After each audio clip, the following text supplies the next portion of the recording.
So you've decided to take a wild vacation into the heart of Florida, home to all kinds of wildlife and some that you'll only see here in the Sunshine State. Taking a trip to the Everglades isn't for the faint of heart. It's filled with very real and very wild threats. But if you're prepared, you shouldn't have much to worry about.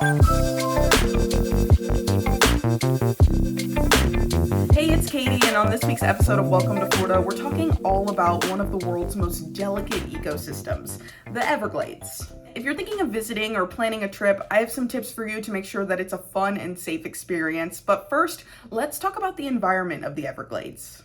Spanning 1.5 million acres over South Florida, Everglades National Park is the third largest park in the continental U.S., behind Death Valley and Yellowstone. Here's a map of the park. There are 3 main areas with entrances near Miami and Homestead, and you'll definitely want to plan which entrance you'll be visiting as this park is massive.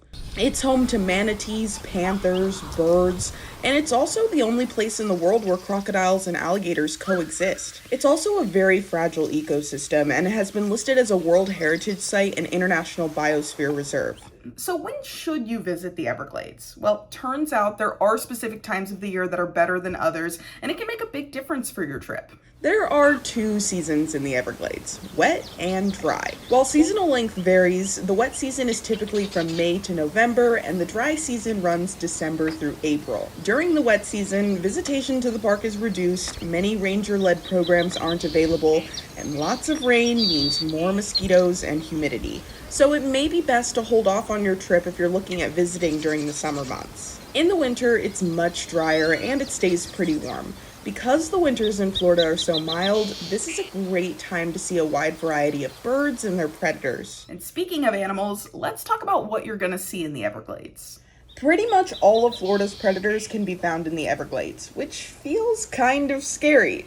But if you stay on the trails and boardwalks, you'll be fine. Alligators and crocodiles are a common sight, and you can spot them easily from trails like the Hinga Trail. And if you're into bird watching, you came to the right place. More than 360 species of birds have been sighted here, from wading birds to birds of prey. There are many ways to explore the Everglades. Walking, biking, kayaking if you're brave enough, but there's one way to experience it that you just have to try.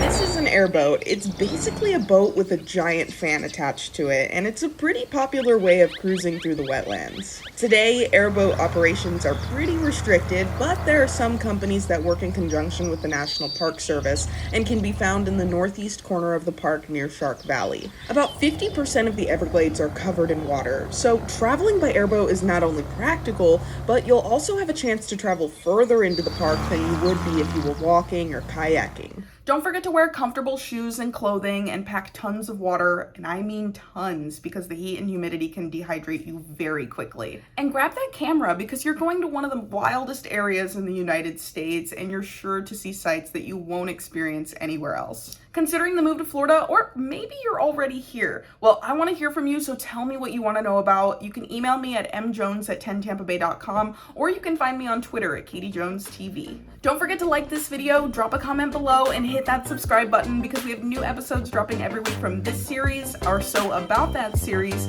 and Jenna's investigative series, What's Brewin', all here on The Deeper Dive.